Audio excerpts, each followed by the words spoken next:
It's January 2nd, 1935.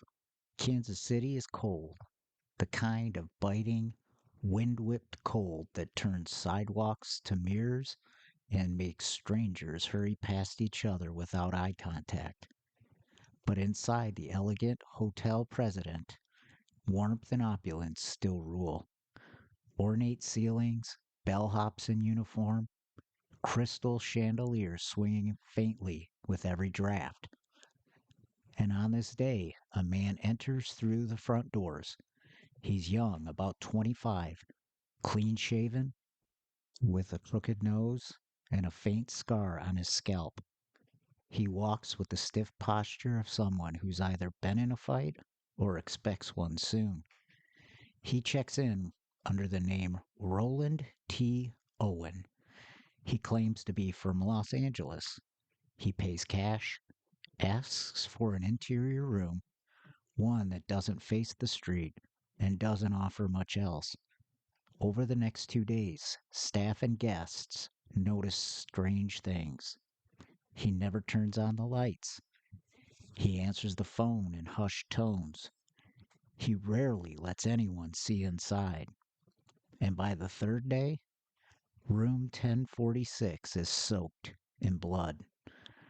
The man is barely clinging to life, bound, stabbed, beaten, and still. He tells police, "Nobody did this to me." Hours later, he's dead. And when authorities try to contact his family, they realize something chilling. Roland T. Owen doesn't exist. Who was the man in room 1046? Who was Don, the mysterious voice overheard? And why would someone choose to die rather than speak the truth? This is the Midnight Mystery Archive. I'm Kevin, and tonight we look at the man who checked out without a name.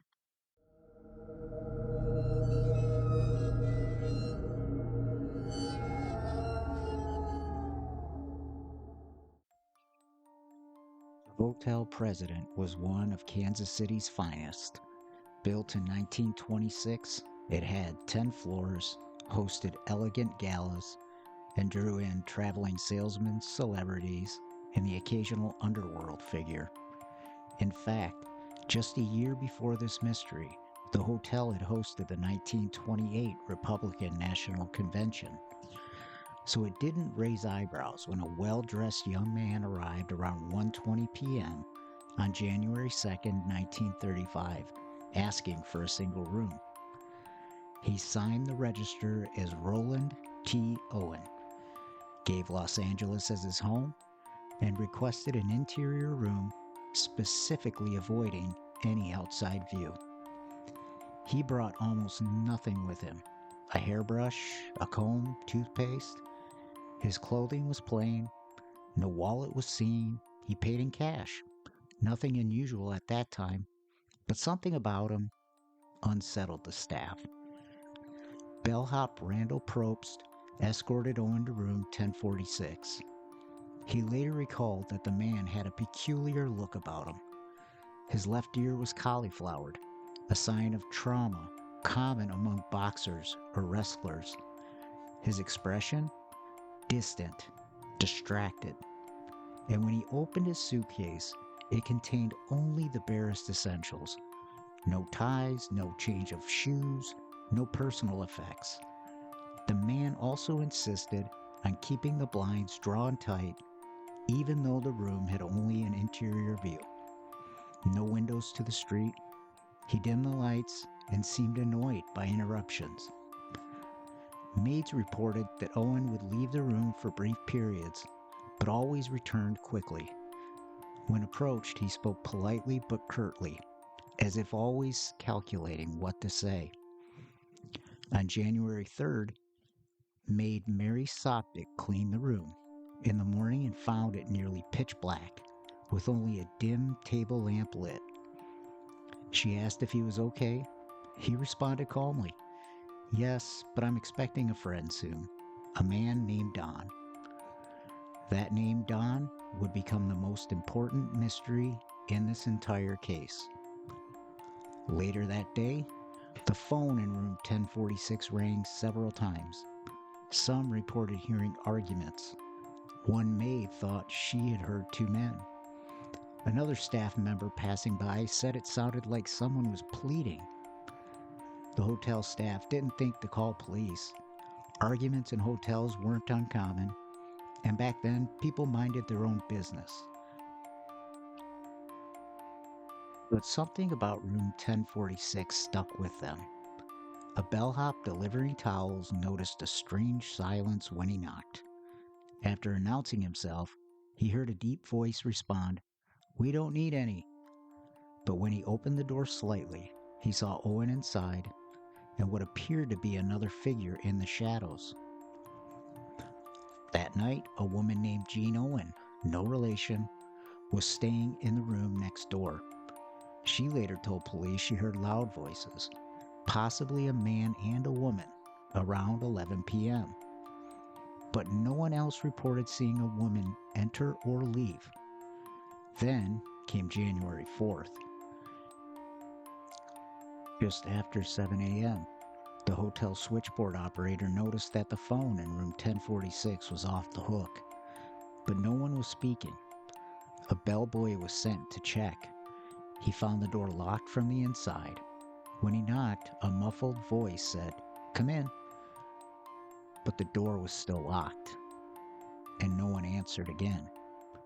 When they finally forced the door open just after 11 a.m., what they found was horrifying. Owen was on his knees and elbows, barely conscious. He had been bound at the wrists, ankles, and neck, with cords ripped from the hotel towel. His skull was fractured.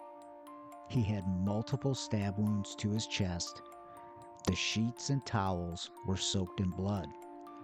The phone was broken, its base ripped from the wall, but strangely, his clothes were missing. When questioned by police at the hospital, Owen mumbled just one line, "Nobody did this to me." Then he fell silent. He never regained consciousness, and he died later that night. Roland T. Owen was dead, murdered in a locked hotel room, covered in wounds, and unwilling or unable to say who had attacked him. But the greatest mystery wasn't how he died. It was who he was. Because from the moment police started digging, nothing about Roland T. Owen made any sense. Detectives quickly learned that there was no one by the name of Roland T. Owen in Los Angeles. In fact, there was no one by that name fitting his description anywhere. He had no ID, no wallet, no clothing tags. Fingerprints returned nothing from federal databases. Even his dental records, once they were eventually compiled, led nowhere. It was as if this man had willed himself into anonymity. So police did what they could. They published his photo in newspapers across the country. They circulated his image in boxing gyms, hospitals, military records. Nothing, not a single match. And then something very strange happened. In March of 1935, weeks after the murder, a local funeral home planned to bury the man's body in a potter's field, a graveyard for the unclaimed. But before the burial could happen, the funeral home received an anonymous call. "Please don't bury him just yet," the man said. "We'll take care of the arrangements. He deserves a proper burial." True to their word, 2 envelopes arrived a few days later.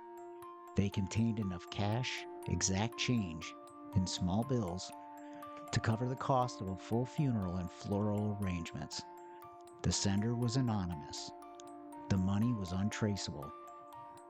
And when the body was finally laid to rest, an anonymous bouquet arrived with a note that read, "Love forever, Louise."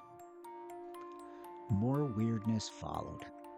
The Kansas City Journal-Post, One of the newspapers that had covered the story extensively received a typed letter shortly after the funeral that was unsigned, and it read, "Cheaters usually get what's coming to them. He got what he deserved." Another tip came by phone. A male caller said Owen had been involved in a love triangle. The man claimed Owen had run around with another woman while his fiancée was away. The fiancée, he said, found out, and that's what led to the murder. But again, no names, no addresses, no one claiming the body, and no one coming forward with any real connection. A breakthrough came months later, or so it seemed. A woman named Ruby Ogletree from Birmingham, Alabama, saw the dead man's photograph in a crime magazine. She was stunned. She was certain that the man was her son, Artemis Ogletree. He had left home in 1934 at the age of 17 to travel the country. She hadn't heard from him in months, but she had received letters. Strange, stilted letters, supposedly from Artemis, but they were typed. Artemis had never learned to type. The content was even stranger. One letter claimed he was sailing to Europe. Another said he had married a wealthy woman. But none of it sounded like the son she knew. And the postmarks?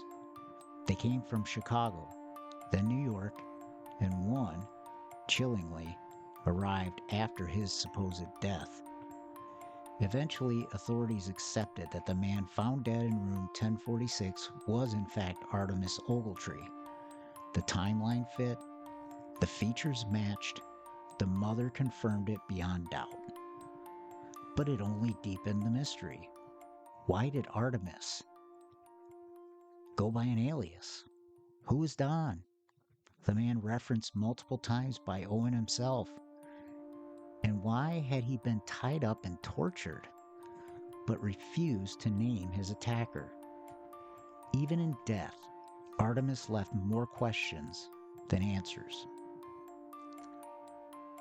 It's been nearly a century since Artemis Ogletree, or Roland T. Owen, checked in to room 1046. And in all that time, not a single person has been charged. Not one credible suspect, just shadows and theories. Let's start with what may be the most grounded and the most personal theory. That Owen's murder was the result of a love triangle gone horribly wrong. Some believed Owen had been romantically involved with a woman, possibly engaged. While she was away, he was seeing another woman, and when the truth surfaced, vengeance followed. This would explain the strange anonymous tip to the Journal-Post claiming the victim got what he deserved. It would explain the mysterious calls, the flower arrangement signed "Love Forever, Louise," and perhaps even the refusal to talk before he died. Maybe he was protecting someone. But if it were a simple love affair gone wrong, why the aliases? Why the cash payments? Why the complete lack of official leads? The second theory is far more sinister. Some believe Owen, or Artemis, was caught up in something much larger, that he was connected to or entangled with organized crime. Kansas City in the 1930s was a hotbed for mob activity. The Pendergast political machine, bootlegging remnants, gambling rings, all active in the city. According to this theory, Owen may have been a courier, a runner, or even a marked man. Someone who had crossed the wrong person. Maybe Don wasn't a friend. Maybe he was a handler, or even an enforcer. The phone calls, the code names, the strange behavior in the hotel, the emphasis on secrecy, it all fits.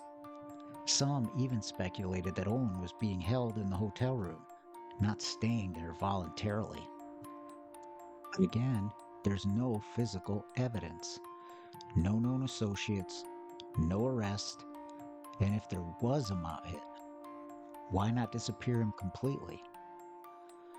A lesser known theory emerged years later from true crime forums and amateur investigators.